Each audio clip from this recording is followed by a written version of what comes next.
જનમત ન્યૂઝમાં આપનું સ્વાગત છે। વડોદરા જિલ્લાના ડેસર તાલુકામાંથી પસાર થતી પાવર ગ્રીડ ટાવર લાઇનને લઈને ખેડૂતોમાં ભારે રોષ જોવા મળ્યો છે। રાજુપુરા સહિત ડેસર તાલુકાના વિવિધ ગામોના ખેડૂતો કલેક્ટર કચેરી પહોંચ્યા હતા અને આવેદનપત્ર આપી ન્યાયની માંગ કરી હતી। ખેડૂતોએ જણાવ્યું હતું કે ઉપજાઉ ખેતી જમીનમાં વીજ ટાવર અને હાઈ વોલ્ટેજ લાઇન નાખવાથી પાકને નુકસાન થાય છે તેમજ જમીનની કિંમત કાયમી રીતે ઘટી જાય છે। ખેડૂતો દ્વારા પડતર અથવા બિનઉપજાઉ જમીનમાં પોલ નાખવાની માંગ સાથે યોગ્ય વળતર આપવાની માંગ કરવામાં આવી હતી। ખેડૂતોએ પ્રતિ વીજ થાંભલા પૂરતું વળતર, માસિક ભાડું અને પોલીસ દાદાગીરી બંધ કરવાની માંગ ઉઠાવી હતી। ખેડૂતોનું કહેવું છે કે જો તેમની માંગણીઓ નહીં સ્વીકારાય તો આગામી સમયમાં આંદોલન કરવામાં આવશે।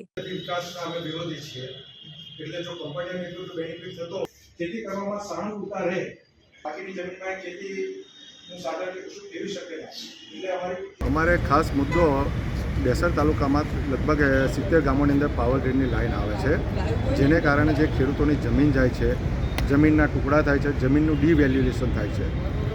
એના અનુસંધાનમાં અમે ખાસ બધા આવ્યા છે કે ભાઈ જમીન નાના ખેડૂતો છે, નાની જમીન છે અને એ જતી રહેશે અને એની વેલ્યુ ઓછી થઈ જશે તો ખેડૂતો પાયમાલ થવાના છે। એના અનુસંધાનમાં કે ભાઈ જો રાષ્ટ્રના વિકાસની અંદર જો તમે ભાગીદાર બનાવવા માગતા હોય તો જેટલું કંપનીઓને બેનિફિટ થાય છે એટલો જ બેનિફિટ ખેડૂતોને મળવો જોઈએ, એટલું જ વળતર ખેડૂતોને મળવું જોઈએ।